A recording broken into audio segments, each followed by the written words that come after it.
Graças a paz, irmãos e irmãs, aqueles que nos visitam, sejam bem-vindos. Nesse domingo primeiro do ano, a gente se reúne para refletir um pouco acerca das Escrituras. E, na verdade, eu fico assim, abismado do cara que inventou essa ideia de ano novo. O cara é genial. Pense num cara que foi genial. Eu não sei quem que foi que inventou isso. Que trouxe essa coisa de feliz ano novo. Você percebe que ele é tão genial que o cidadão ele trabalha 360 dias, 365, não sei. O ano todo ele trabalha, ele termina aquele ciclo, ele chega no final do ano, ele chega arrebentado, ele chega desanimado, ele chega desiludido, ele chega sem esperança, ele chega totalmente frustrado. E aí tem um cara que vem e diz: acabou esse ano, acabou esse ciclo, vai começar um novo ano, um novo ciclo. E isso é o suficiente para encher o coração do ser humano de esperança, de expectativa, de ilusão, de utopia, fazendo a pessoa fugir da real. Quantos estão hoje festejando o feliz ano que não é mais novo? Quantos estão hoje entrando em dívidas? Quantos estão hoje se lembrando de que amanhã começa a mesma coisa? Amanhã vai mudar? Amanhã é segunda, cara. Então, vocês estão percebendo como que a gente não quer olhar para a realidade? O ser humano, ele é bobinho, ele é inocente. Acho que é por isso que muitas pessoas não gostam de me ouvir, principalmente as reflexões que trago. Porque eu trago não para iludir, mas eu trago para te colocar na realidade. A real é que amanhã é segunda, você vai ter que trabalhar. As contas vão chegar, dia 7 já começa. Que ano novo é esse? Que feliz ano novo é esse? É chato isso, né? Você tem que começar ouvindo logo assim, essa coisa de... Mas, na verdade, essa jogada do cara eu não desmereço. Eu acho ele... Depois eu vou até procurar saber quem é que inventou isso, porque o cara é fera. Uma coisinha de nada, ele renova a sua esperança. Ele renova a sua expectativa. O triste é que ele tira o foco de quem verdadeiramente é o renovador. Ele tira o foco da realidade que o renovador das nossas forças é Cristo, é Deus. E o feliz ano novo nada mais é do que uma projeção para aquilo que não existe. Então, a minha proposta nessa noite é refletir com os irmãos sobre algo que nos tira do sonho, nos tira da ilusão, acordando para a realidade da vida. Nós precisamos acordar. Nós não podemos continuar dormindo, achando que amanhã existe. Amanhã não existe. Amanhã não tem possibilidade alguma de existir a mim e a você. Só hoje. Pode vir a acontecer. Então, por isso que essa ideia de feliz ano novo, encher o coração do homem de expectativa, é algo mentiroso.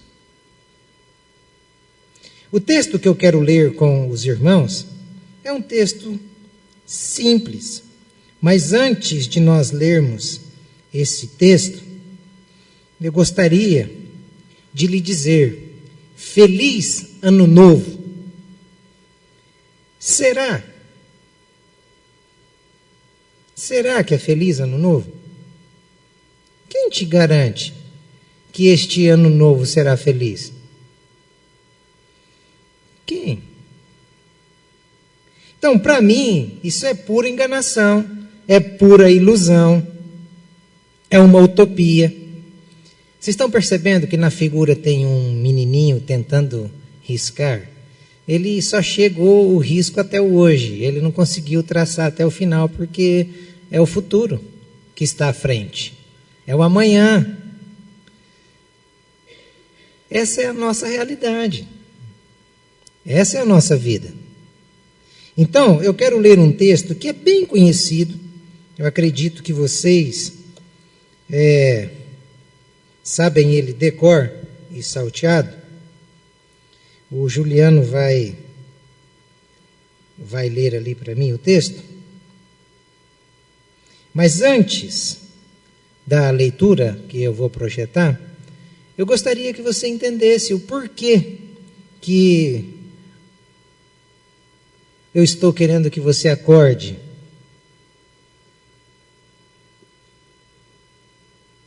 O porquê que eu estou querendo que você acorde para a realidade. Primeiro, porque o futuro não existe. Nem para mim, nem para você.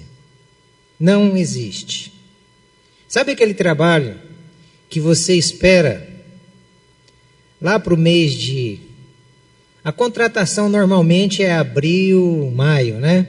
Eu me lembro que eu fui contratado no trabalho do meu sonho no mês de maio, no dia 4 de maio de 1994.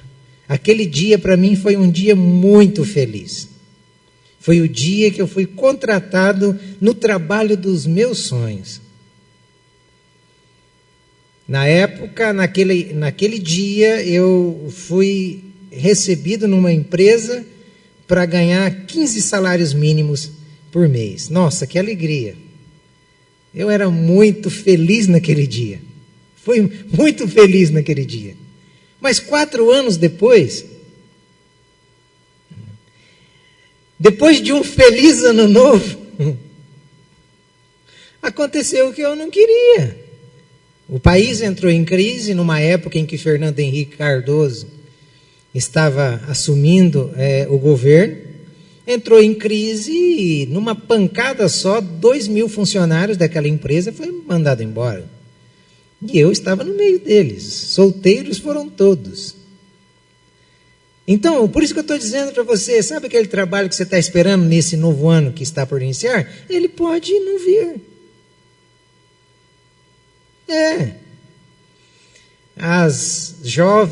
Os jovens, sabe aquele namorado dos sonhos, aquele bombadão que você está esperando? Sabe aquela menina que está querendo casar, aquele menino que está querendo casar?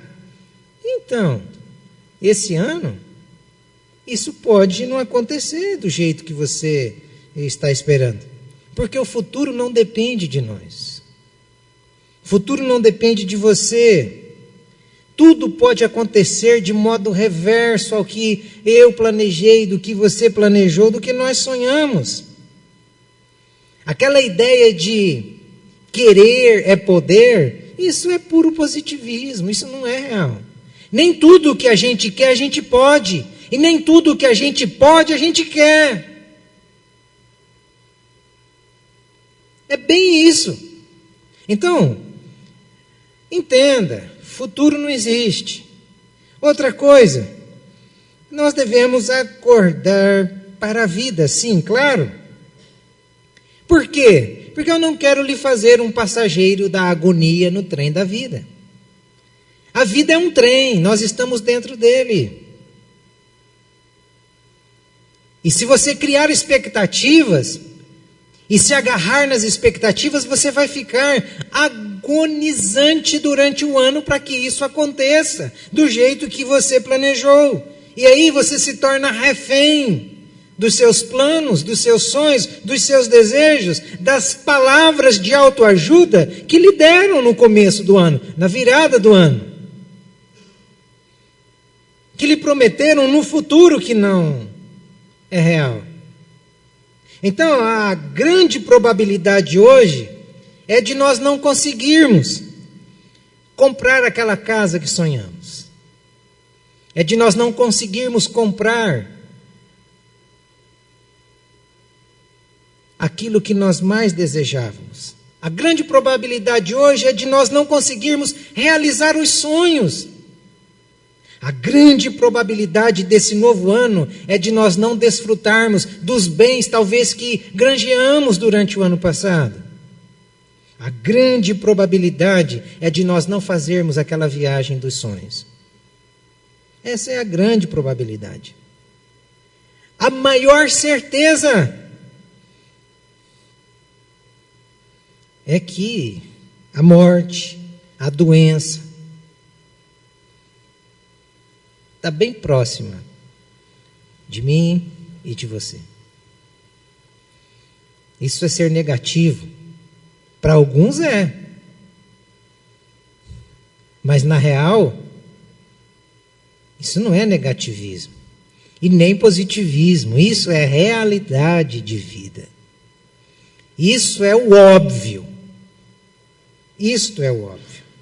Então, a Bíblia ela vai dizer, por exemplo, em Mateus capítulo 6, verso 34, não se preocupem com o amanhã, pois o amanhã se preocupará consigo mesmo. Basta cada dia o seu mal.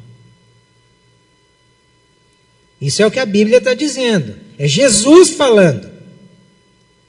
Em outras palavras, Jesus está dizendo, não se preocupe em planejar para o amanhã. Não pense que amanhã existe. Futuro não existe. Jesus está falando isso.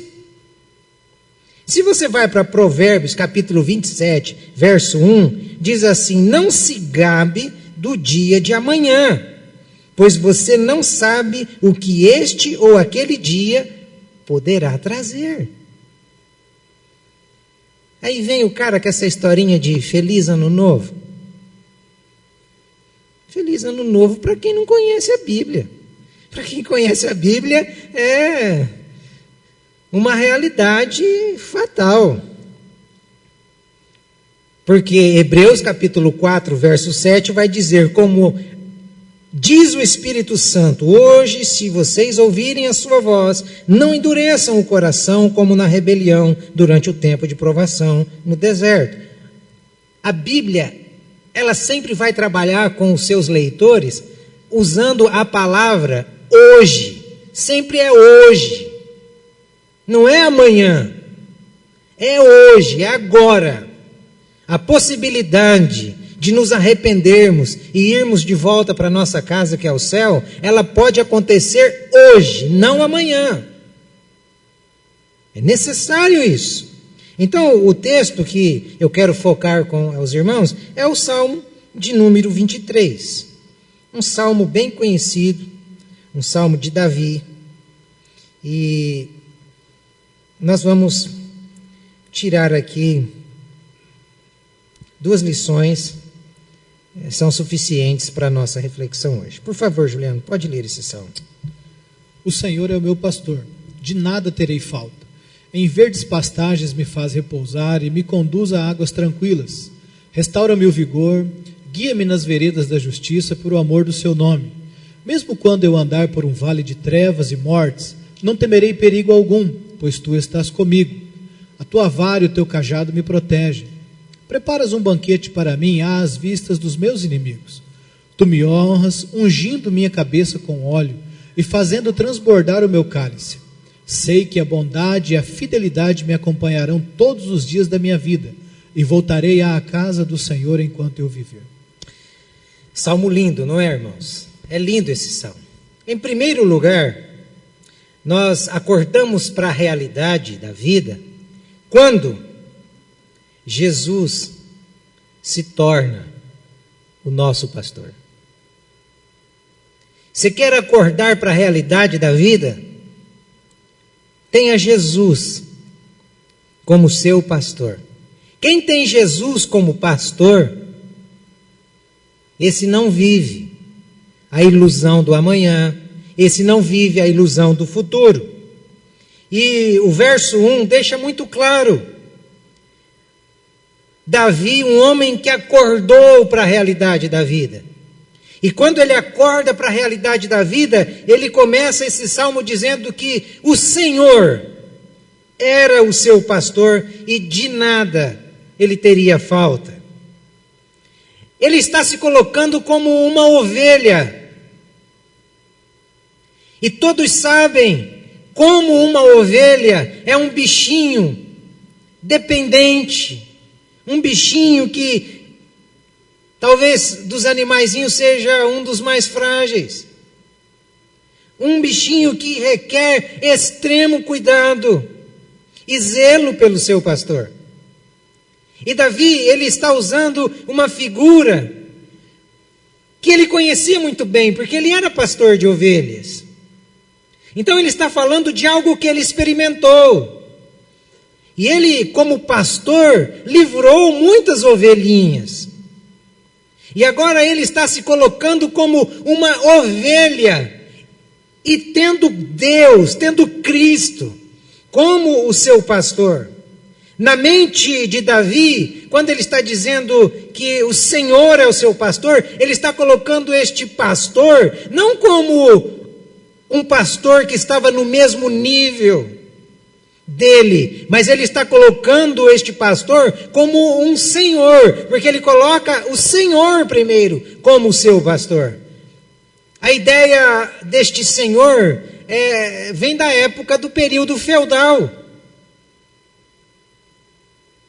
em que haviam os grandes feudos e os vassalos. O senhor daquele feudo, daquela colônia, ele prestava cuidados aos seus servos, aquelas pessoas que plantavam para ele. Ele não só prestava o cuidado, mas ele também protegia esses pequenos produtores. A ideia de Davi aqui é de mostrar que o seu pastor era esse senhor, num período em que existiam várias invasões. E quando essas invasões aconteciam, o senhor daquele servo, por ser poderoso, ele não permitia que o exército inimigo entrasse e tomasse as terras.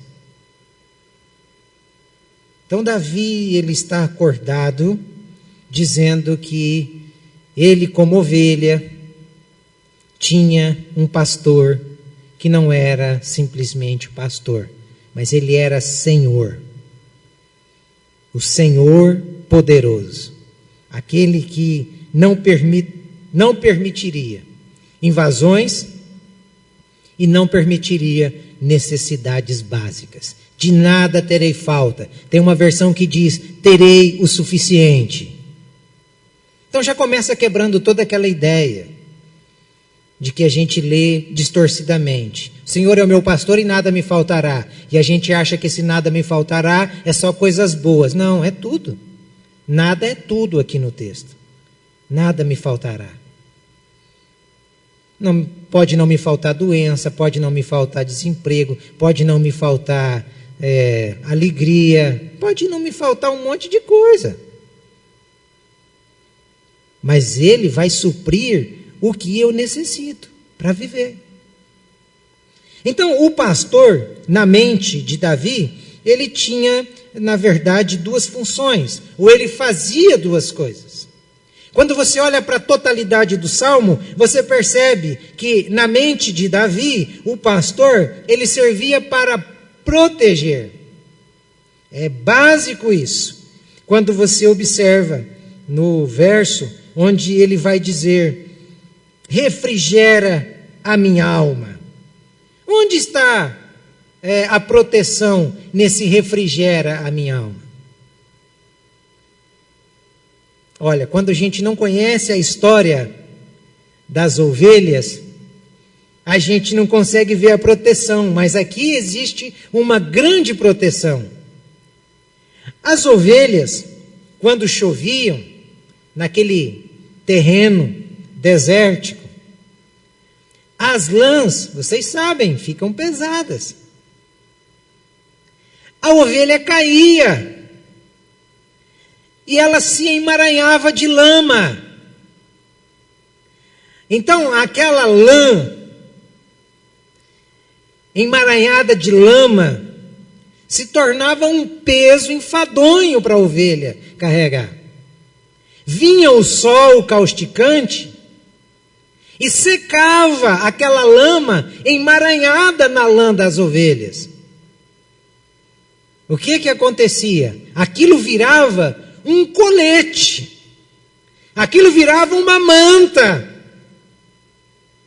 Então faltava às vezes ar, faltava às vezes fôlego, refrigério. Imagine você num sol de 40 graus, coberto ou com uma blusa de lã, e essa blusa de lã toda emaranhada de barro, não permitindo que o vento batesse. Lembram das casas de pau a pique? A forma de impedir que o vento entrasse era colocar o barro. A ovelha estava desse jeito.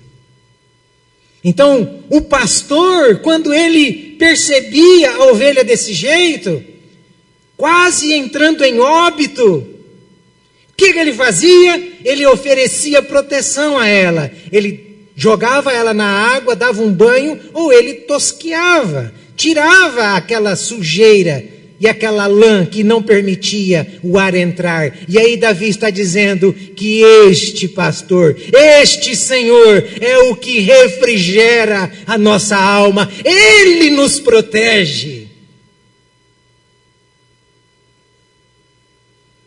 Não é fantástico a gente olhar para este supremo pastor?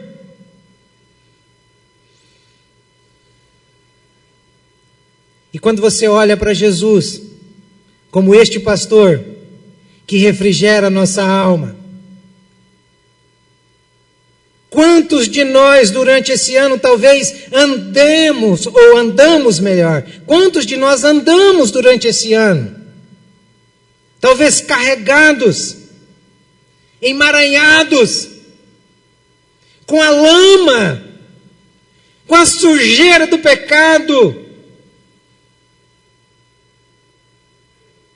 Mas Cristo veio como pastor das nossas almas e refrigerou a nossa vida, lavando-nos, principalmente quando nós saímos da vida que vivíamos de pecado. Nós estávamos emaranhados, nós andávamos cansados. Tanto é que o convite de Jesus é: vinde, vocês que estão cansados, porque eu vou refrigerar a alma, eu vou dar descanso a vocês. Talvez este ano faltou o fôlego, mas esse pastor, Senhor, Ele esteve ali para refrigerar a nossa alma. Isso é fantástico.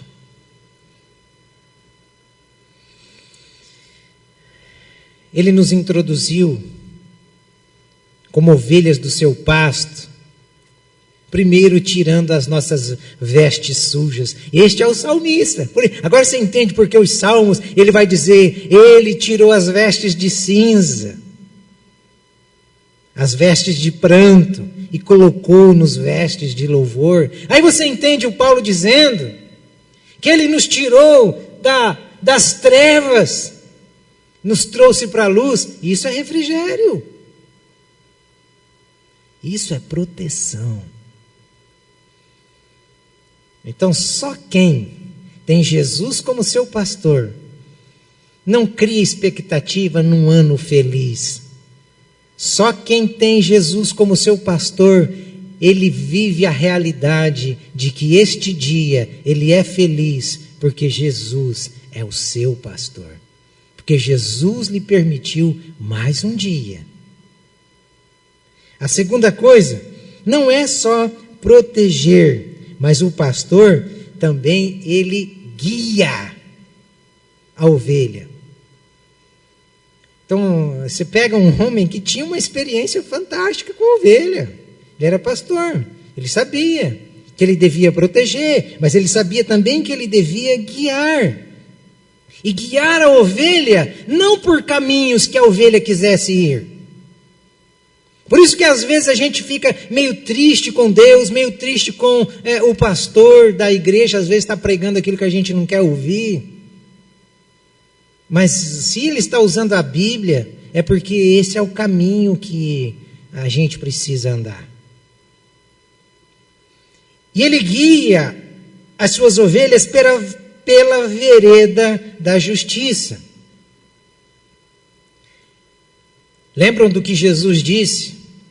Bem-aventurados são aqueles que têm fome e sede de justiça. Nós vivemos numa sociedade que clama por justiça, que almeja justiça. Hoje, nós não só temos a maior necessidade de justiça, mas eu acho que a maior necessidade nossa, na verdade, é de alguém que nos auxilie para escolher o que é certo. Alguém que nos guie às escolhas certas.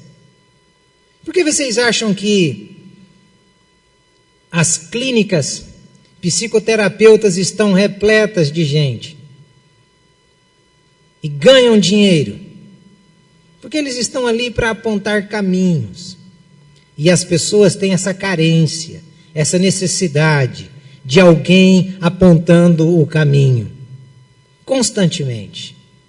Quando você tem dúvida de uma escolha, de uma decisão, você não procura um conselho com alguém? Alguém que tenha aparentemente uma maturidade, talvez, para lhe dizer, olha, este é o caminho? Você não procura? Claro que procura. Mas Davi está dizendo que nós devemos procurar Deus, Jesus Cristo.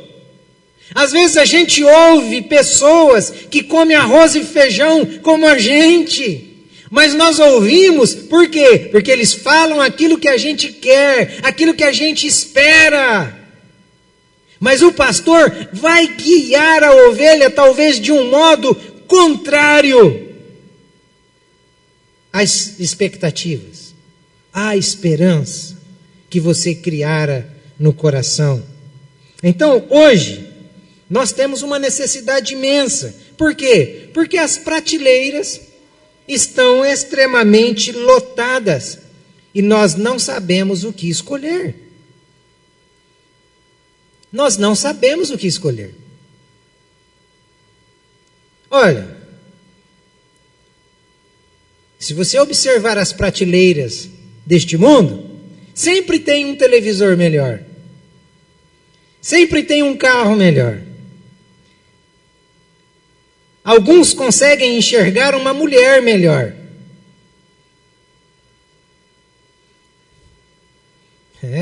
Salomão. Eu não vou perder essa não. Salomão foi um cara da realidade. Ele experimentou 1000. Em Eclesiastes capítulo 7 ele diz assim, procurei uma entre 1000 e não achei.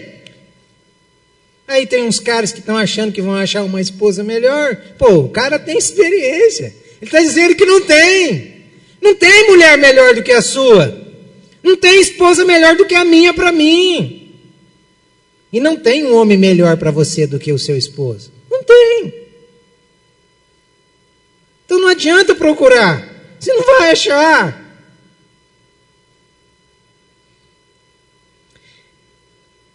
Aí nós vivemos procurando uma igreja melhor. Vai procurar. Às vezes vem alguém dizendo, eu acho que vou sair da igreja. Vai com Deus. Dá uma tristeza? Dá. Poxa, você pensa, meu Deus, será que eu estou no caminho errado? O que eu estou fazendo de errado? Senhor, será que olha, se eu estou sendo pedra nesse lugar, por favor, me tira daqui. Eu não quero atrapalhar a sua obra, não.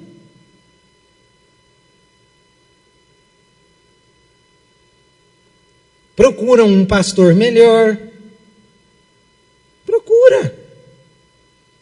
O único pastor melhor, e é único, né? É Cristo. Você quer um pastor melhor? Vai com Cristo. Ali você chegou no top dos tops. Ele só é pastor. Então vocês estão percebendo que cada vez mais portas são abertas diante de nós e nós não sabemos escolher. Por isso que nós necessitamos muito de que Cristo verdadeiramente seja o pastor da nossa alma, verdadeiramente. E é engraçado que tem um texto, eu acho que é Isaías, capítulo 30, verso 21, diz que quando nós não soubéssemos para onde ir, nós ouviríamos atrás de nós uma voz dizendo, este é o caminho, andai por ele. Esta é a voz do pastor. Então precisa ficar bem claro aqui para nós, que no texto quando diz que andamos no vale da sombra da morte, não é Cristo que nos leva para o vale da sombra da morte. Porque às vezes nós lemos o Salmo e achamos que Ele nos conduz no vale da morte. Não, presta atenção na leitura para você ver deste texto, no verso 4, quando ele vai dizer, quando eu andar, então não está dizendo que é Cristo que nos leva para lá, é a gente que vai, porque nós não sabemos escolher. E aí a gente entra no vale da sombra da morte e fica perguntando, Deus, por que o Senhor me trouxe aqui? Não fui Deus que nos levou ali, fomos nós que entramos, porque Davi, ele usa algumas expressões fantásticas, quando ele vai dizer deste modo, ainda que eu ande pelo vale da sombra da morte. E ele diz, eu não vou temer. Por quê? Porque mesmo eu andando por esse caminho de morte, quem estará comigo?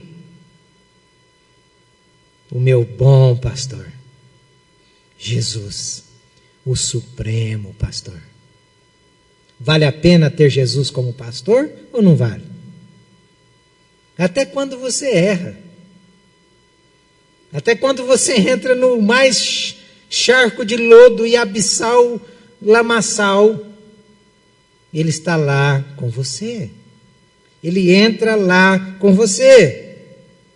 Lembram de Provérbios 14, 12? Há caminhos que para o homem parecem caminhos de bem, mas no final são caminhos que nos conduzem à morte. Nós não sabemos escolher. Mas o bom pastor, nas escolhas erradas que fazemos, ele está ali conosco, para nos tirar do charco de lodo. Eu acho que durante este ano que passou, talvez você tenha experimentado como eu, alguns vales de sombra de morte, em que situações você se deparou e você disse, agora não dá mais, agora para mim acabou, agora não tem mais jeito, por aqui eu encerro, estou tirando o time de campo. E de repente, o bom pastor vem e te coloca num jato e tira toda a lama, tira tudo aquilo que roubava a sua alegria e refrigera a sua alma com a presença dele. Foi isso que Jesus fez durante esse ano que se passou. Por isso estamos aqui. Talvez você experimentou momentos difíceis na vida. Talvez você andou por caminhos e você chegou em encruzilhadas e becos que você não sabia ir. E Ele veio, te conduziu, você passou por aquilo e você olha lá atrás hoje e você diz: não acredito que eu consegui vencer aquilo. Você só conseguiu porque Cristo, o Supremo Pastor, estava contigo. É só por isso que a gente consegue. É só por isso. Então,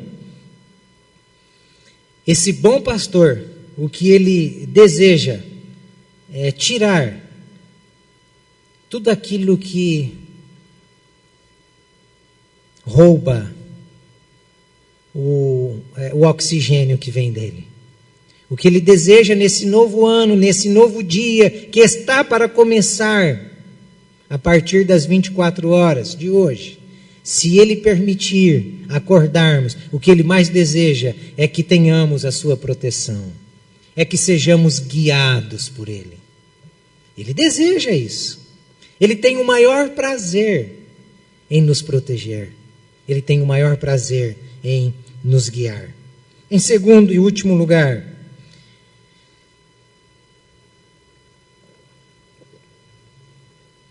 acordamos para a realidade, e quando nós acordamos, nós então fazemos de Deus a nossa essência. Nós não só temos Jesus como nosso pastor, mas fazemos de Deus a nossa essência.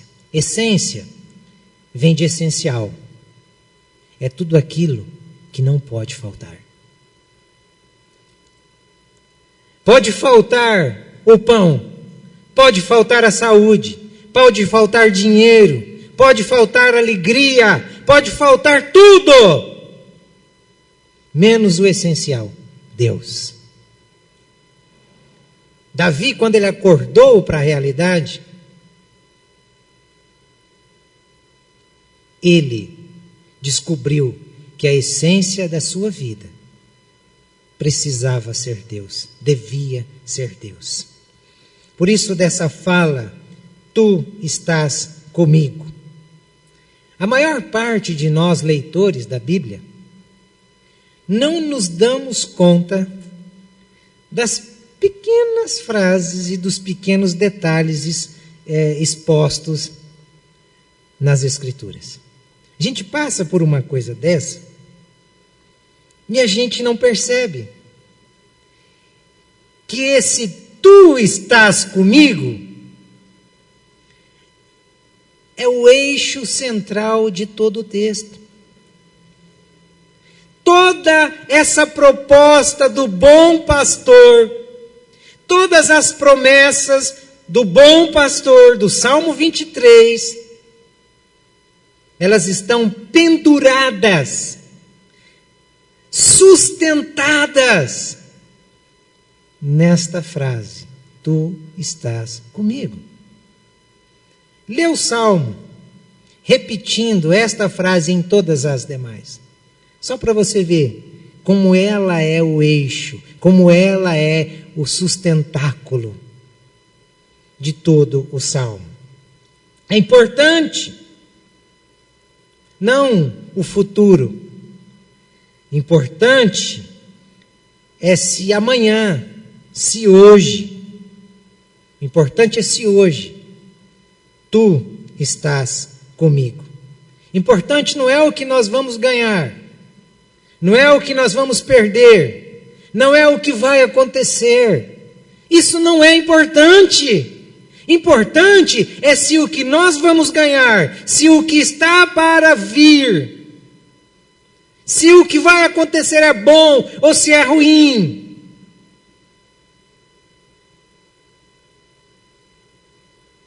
O importante é se Ele estará comigo quando isso acontecer. Então, Davi, quando descobre que a presença de Deus era essencial para ele, e aí você começa a ler o Salmo, a reler o Salmo novamente, usando esse tu estás comigo, você vai perceber que a presença de Deus para Davi, a partir desta fala dele, tu estás comigo, a presença de Deus para ele era provedora. Era provedora. Em verdes pastos me faz repousar e me conduz a águas tranquilas. Vocês estão percebendo? Em verdes pastos me faz repousar e conduz-me a águas tranquilas. Se Davi tinha pastos verdes, se Davi tinha águas tranquilas, não era porque ele merecia. Não era porque ele merecia, ele tinha consciência de que ele não prestava. É só você ler o Salmo 51, você vai ver que ele diz, em pecado me concebeu minha mãe. Então ele sabia que ele não merecia pastos verdes e águas tranquilas. Ele sabia. Mas ele está dizendo, em verdes pastos me faz repousar e em águas tranquilas, guia-me. Eu posso beber e posso comer, porque Ele está comigo. Porque Ele está comigo. Então, porque Ele está comigo, eu como. Porque Ele está comigo, eu bebo. Eu me sacio. Se tinha pasto, se tinha água, ele tinha o necessário para sobreviver. E tinha o necessário para sobreviver, porque Deus era a sua essência. Deus estava com ele. Uma outra visão de Davi, quando a presença de Deus está com ele, ele descobre que Deus não é só provedor, mas a presença de Deus é protetora. Mesmo quando eu andar por um vale de trevas e de morte, não temerei perigo algum. Ele sabia que estava sob o domínio do eterno e do todo-poderoso Deus. Davi tinha consciência da proteção de Deus. Quando você lê o Salmo 139, ele fala da proteção de Deus, mostrando um Deus onisciente, onipresente, onipotente. Onipotente quando ele diz que Deus nos formou no ventre da nossa mãe de modo miraculoso. Onipresente que ele diz, olha, eu posso estar às alturas, eu posso estar na profundidade, eu posso estar na luz, eu posso estar nas trevas, eu posso estar no céu, eu posso estar no inferno. Lá Ele está comigo.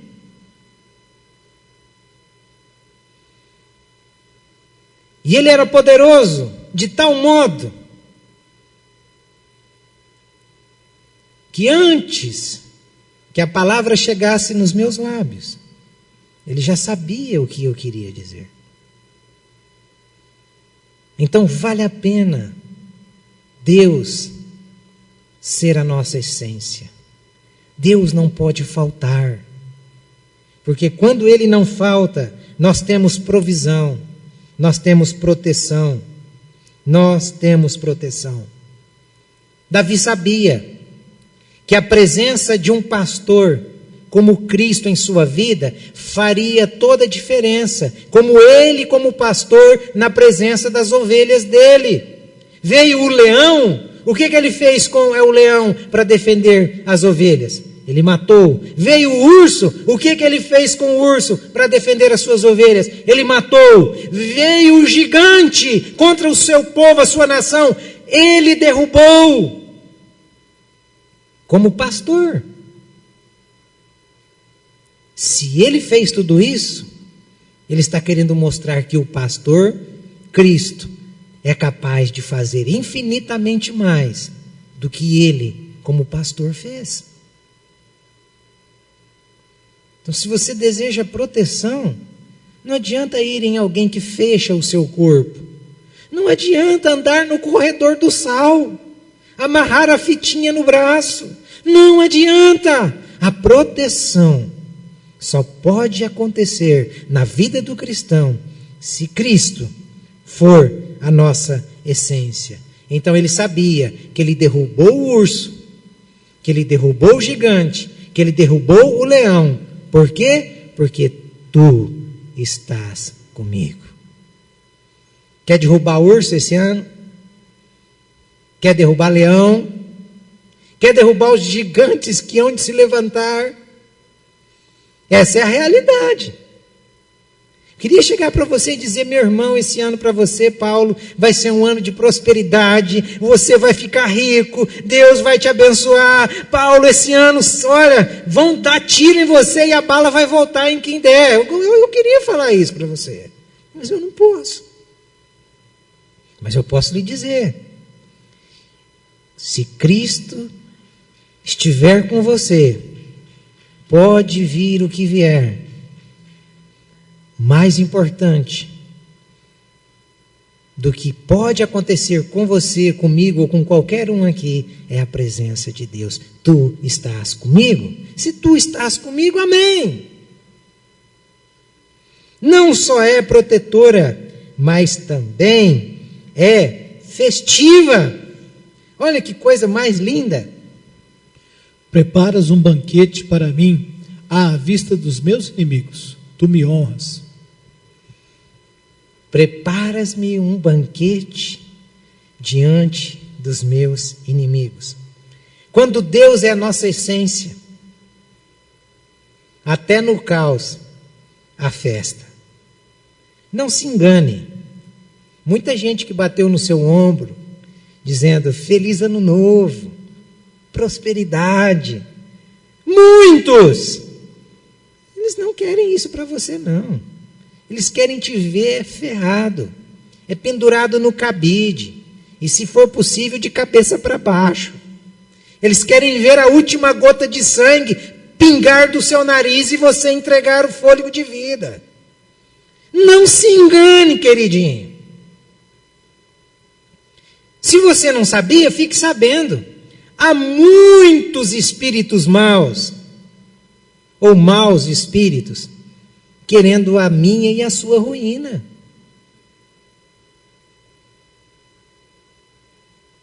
Há muita coisa assim. Mas, se tu estás comigo, eu vou ter uma mesa. Você está percebendo? Eu vou ter uma mesa preparada, cheia de coisas boas para eu comer diante desses que querem ver o meu fim. Eu só vou ter essa mesa preparada diante dessa cambada infernal. Por quê? Não porque eu sou bonzinho, mas porque tu estás comigo. Está percebendo que o tu estás comigo faz a diferença? Se você sair daqui só para esse tu estás comigo, já está bom demais. Mas é isso que faz a diferença. E por último aqui você percebe, não só é festiva, mas é fidedigna, que vem de fiel. Sei que a bondade e a fidelidade me acompanharão todos os dias. Estão percebendo? Em outras palavras, o que é que Davi está dizendo? Davi está dizendo que se Deus prometeu estar conosco, Ele vai estar. Jesus prometeu que deixaria os discípulos órfãos. Qual foi a promessa de Jesus aos discípulos antes de subir? No Evangelho de João. Eu não vos deixarei órfãos. Enviarei outro, igualzinho a mim, o Consolador. Então Jesus, Ele deixou os discípulos conscientes de que eles não estariam sozinhos. Disse que enviaria outro, não para andar ao lado deles, mas para morar neles. E ele fez uma outra promessa, onde 2 ou 3 estiverem reunidos em meu nome, ali eu também estou presente. Então, em Deus, só em Deus, nós podemos ter essa tranquilidade de que a bondade e a fidelidade nos acompanharão todos os dias. Por quê que a bondade e a fidelidade nos acompanharão todos os dias? Por quê? Porque tu estás comigo. Muda todo o sentido do salmo. Então, irmãos, Deus tem que ser a nossa essência. E Deus, como nossa essência, não há frustração, não há ilusão, não há sonho utópico, sonho que não possa acontecer, não há. Se Deus é a nossa essência, os acontecimentos do futuro, aquele resultado de exame médico, talvez que a gente tenha que receber, e seja duro ouvir da boca do médico, constatado isso daqui mesmo, esse troço ruim, não terá tanta importância, não terá tanto peso, se Ele estiver conosco. Percebe como faz toda a diferença? Então, se tu estás comigo, pode cair o mundo. É o que Davi está falando. Se tu estás comigo, deixa a casa cair. Então, você que está aqui nessa noite, e talvez está preocupado dizendo, pastor, o que eu preciso fazer para que isso seja uma realidade na minha vida, esse tu estás comigo? Olha, eu vou usar o próprio Davi. O que você precisa fazer? Salmo de número 145, verso 18. O Senhor está perto de todos os que o invocam, de todos os que o invocam com sinceridade. Você quer que o Senhor esteja contigo? Ele vai estar. Ele vai estar. Se você o invocar. Não tem mistério. Você não tem que pagar para Ele estar do seu lado. Você não compra a presença dEle. Você pede. E Ele está. Mas eu não estou sentindo. Você não precisa sentir. Você tem que confiar. Se Ele falou, e quando Ele quer dizer que não é mentiroso, Ele usa sempre a figura do homem. Porque todo homem é mentiroso. Então Ele usa a figura do homem para dizer que Ele não é mentiroso. Ele vai dizer, eu não sou homem que minta, e nem filho do homem para que se arrependa. Se Ele prometeu, Ele vai estar. Invoque-o. A Bíblia diz que Ele não despreza o contrito e nem o quebrantado de coração. E todos aqueles que o invocarem serão salvos. Lembram de Romanos capítulo 10, um texto que é usado para missões? Como invocarão se não há quem pregue? Como pregarão se não há quem envie? Invoque o nome do Senhor. E Ele estará contigo. Como Ele prometeu a Jacó,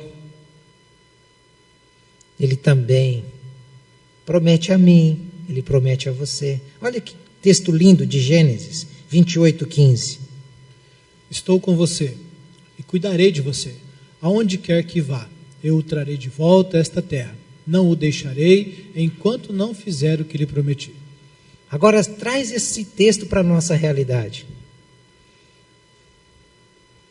A partir de Jesus, Jesus dizendo, eu estou com você, cuidarei de você, aonde quer que você vá, até no vale da sombra da morte. Aonde quer que você vá, até no vale da sombra da morte.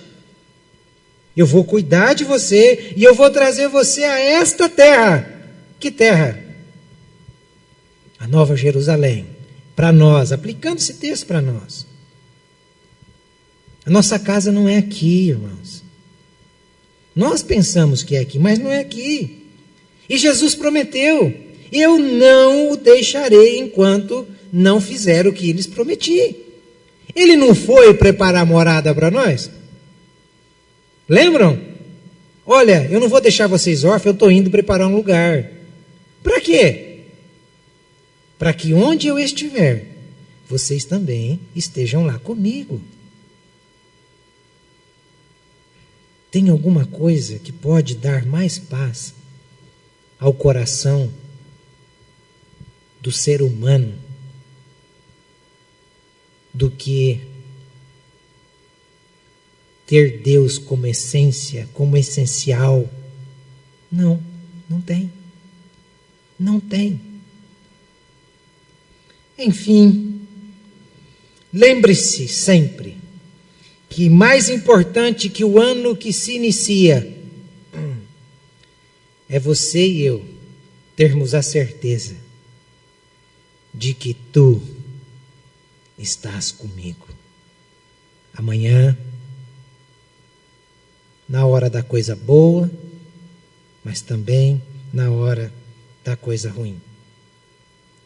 Tenha a plena certeza que o que fará diferença na minha vida e na sua vida, nos momentos difíceis, é justamente isso. Tu estás comigo, ou tu estarás comigo. Isso fez diferença na vida de Moisés. Quando Moisés chega diante do faraó, se ele não estivesse na presença do faraó, acompanhado de Deus, na primeira praga ele teria morrido. Primeiro, logo de chegada.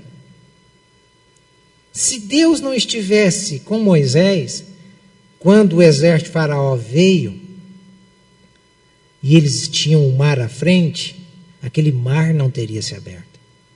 O mar só se abriu porque Deus estava com Moisés. Esse tu estás comigo faz a diferença. Fez a diferença na vida de Daniel. Quando estava na cova dos leões, até Nabucodonosor, quando chega, diz: o filho dos deuses te livrou da boca desses leões famintos. Por que Daniel não foi devorado pelos leões? Porque Deus estava com ele. Tu estás comigo. Lembram daqueles meninos amigos de Daniel? Sadraque, Mesaque e Abednego? Quando eles foram jogados na fornalha ardente, 7 vezes mais aquecida, o povo do lado de fora não viam 3, mas eles viam 4. Isso fez a diferença na vida deles. Por quê? Porque tu estás comigo. Lembram da promessa que ele fez para o povo de Israel e para todos aqueles que servem ele, no livro do profeta Isaías: quando passares pelo fogo, não arderá em ti. Quando passares pelas águas, não te submergirão. Por quê? Porque tu estás comigo.